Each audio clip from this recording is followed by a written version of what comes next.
I recently inspected the top of my slide out here. It's our I would call it our living room slide, and noticed that some of the screws, quite a few of the screws, are backing out along this outer edge of the slide, which is something Chuck's told us to look out for. It's definitely a situation you need to get fixed because it'll leak and you'll end up replacing the floor of your slide out. I haven't had any leaks yet. I've had this awning topper, which probably has helped, plus mine is stored under a metal cover. So I'm thankful for that. But I want to get on it before I do have an issue. So I've gathered up the items I'm going to need. But before I go further, I have to get this Solera awning topper out of the way.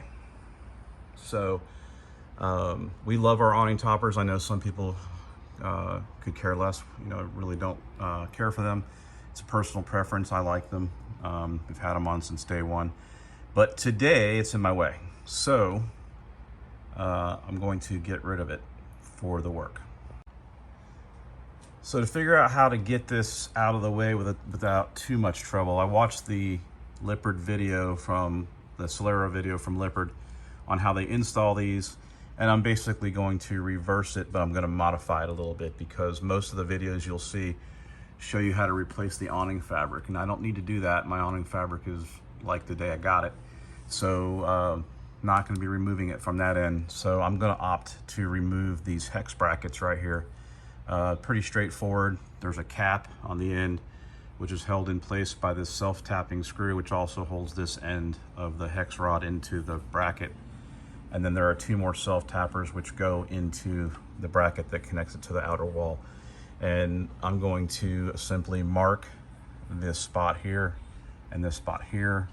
My plan is to remove this self-tapping screw, the plug, these two self-tappers, and get rid of the hex bar on both ends. But before I do that, I've pushed the slide out a foot or two just to give myself some room to work.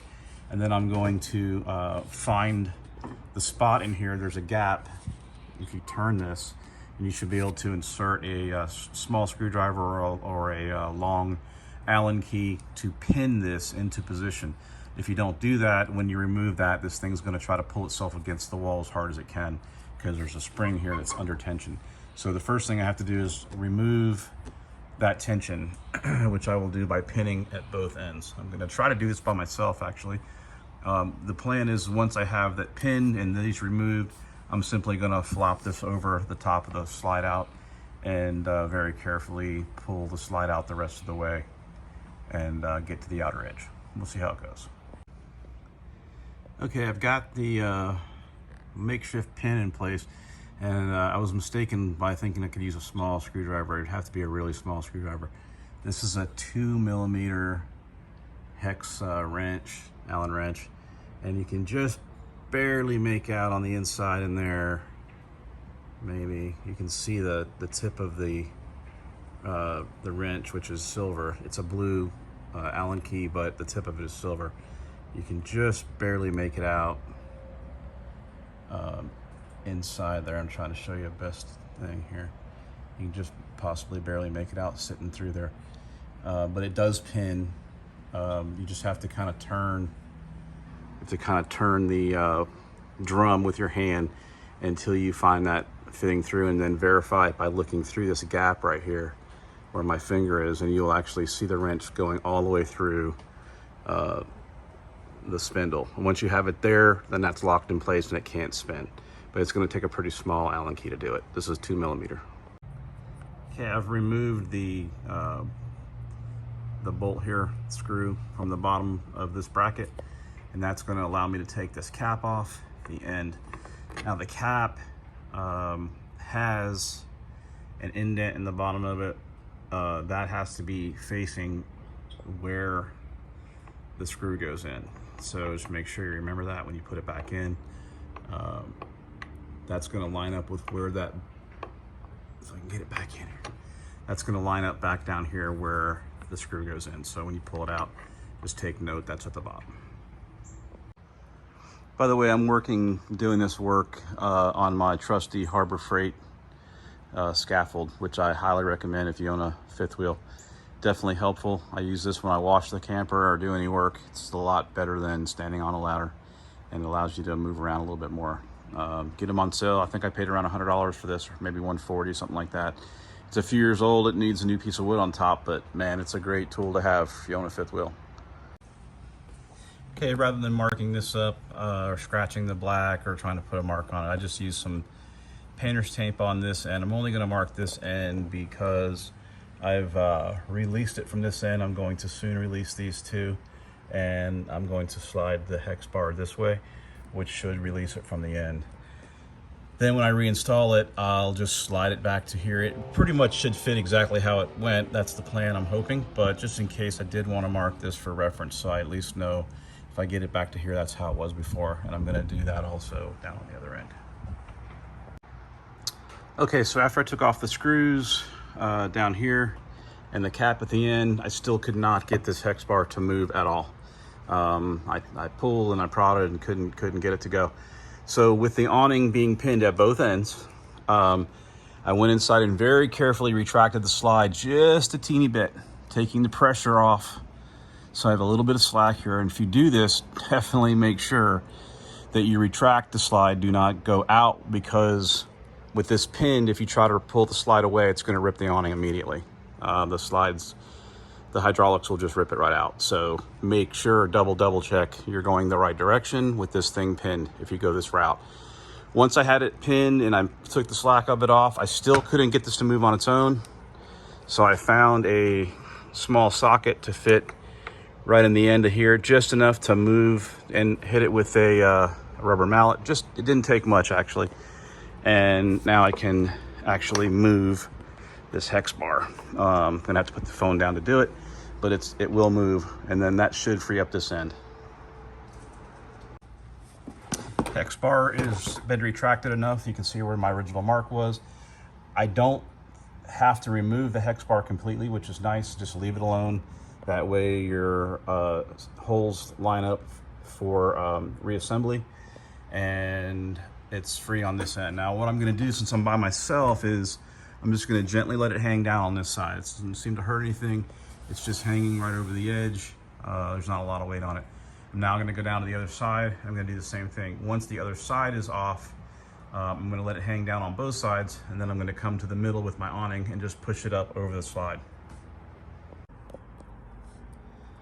When I removed these two hex head sheet metal self-tapping screws, two of them came out broken. That's what they're supposed to look like. The two in the front were fine, but these had been broken. Obviously they were broken inside before I even took it off, because without any effort at all, they came right out like that. So I just had to drill out the old ones in the hex bar. So if that happens to you, these are pretty fragile. And when you put them in, just go real slow so you don't break the head off. So I'm gonna put them back in now, but I did have to drill out. The old part of the sheet metal screw is still lodged in the rod, so make sure you get that out. Okay, both ends have been removed. Very simple at this point. One thing I said, which was wrong, is I had intended to just let this hang over to the side. You don't want to do that, because even though the spring is pinned, the entire thing, if you did that, and I thankfully didn't do it, I figured it out before I made the mistake, but if you tried to hang the thing over the side, it's just simply going to unroll and you're going to have a mess in your hands. So don't let that happen. And I will tell you right off the bat, this would be a lot easier with two people. I just don't have two people today, and I'm impatient. So I've very carefully just laid this on top of the slide. No problem with that. But you will not be able to let it just hang over the side. Once it's disconnected from both ends, it will basically roll itself right down the side of the coach, most likely swinging these aluminum brackets on the way and probably beating the crap out of the side of your camper. So don't do that. So I'm now going to reposition to the roof, and using my in-command app on my phone, I'm going to push the slide out a little bit, just enough where I can get to actually what I'm working on here, which is the screws that have backed out.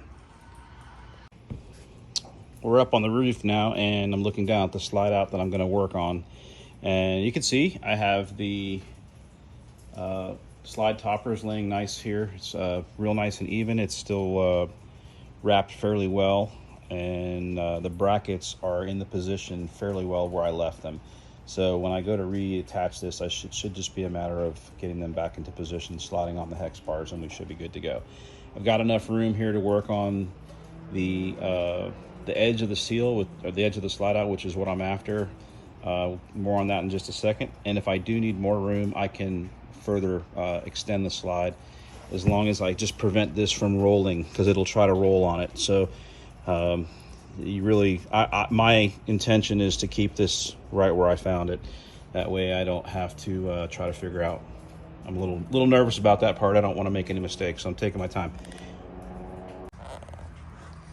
So this is the outside edge of the living room slide on our 3400 RS, and trying to see if I need to work on these screws. To me, they appear as though they may have backed out some. They're popping up through the tape that was previously on top of them, which you can see. I don't 100% remember what it looked like when it was new, because of course it's been covered by the slide topper, but I can see some areas right here that concern me. There's a little gap in that tape. And folks, what happens here is if you get water down through these screw holes or a gap in that tape, that water will go down the edge of the slide. It will migrate to the flooring. The flooring will usually soak it up like a sponge, especially if you have OSB type flooring, which a lot of us do. Actually, I don't know what I have on this because I can't see it. I heard some of the new ones have plywood, which is better. Either way, you still don't want water going down the slide and collecting where it shouldn't. So up here on top is a common issue from what I've read. It's something that Chuck has told us to all take a look at, and I took a look at mine, and sure enough, it looks like I have some work to do here. It looks like pretty much all of them, the heads of the screws are exposed. Another good reason why it pays to get up here and inspect things from time to time. This is the bulb seal that is the top of the slide, and you can see it's got some holes worn in it in a couple spots.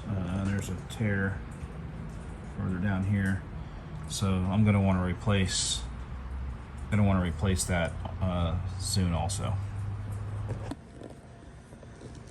Okay, using a number 2 square driver, you can see that these screws had indeed loosened up.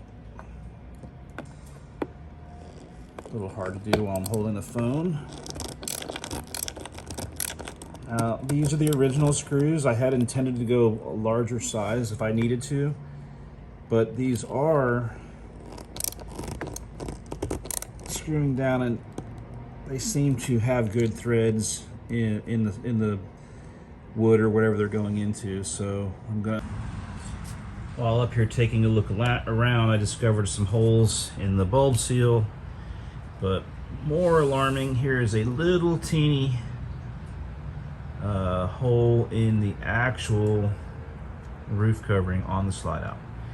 It's right on the seam.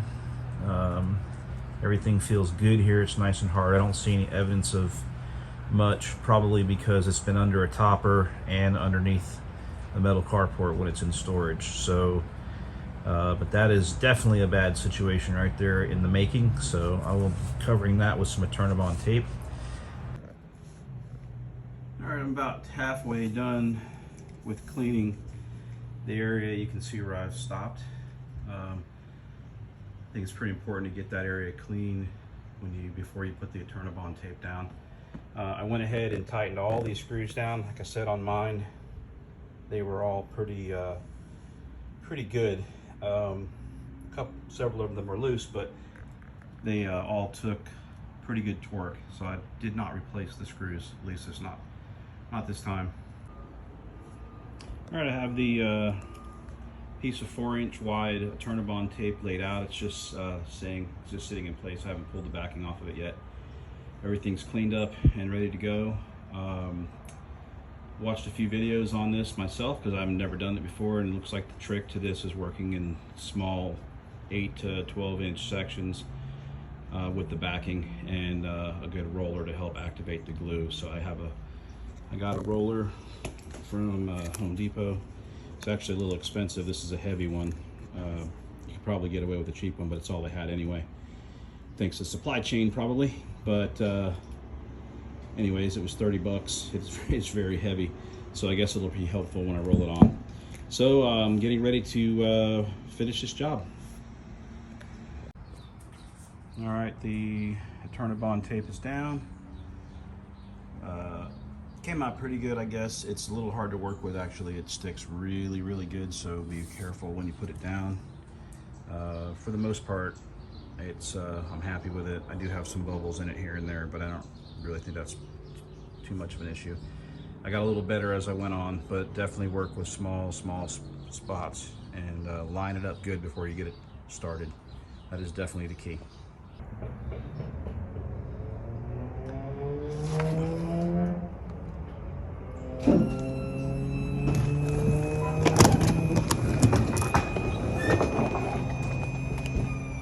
Okay, repair is complete. Everything went back together, and new screws here.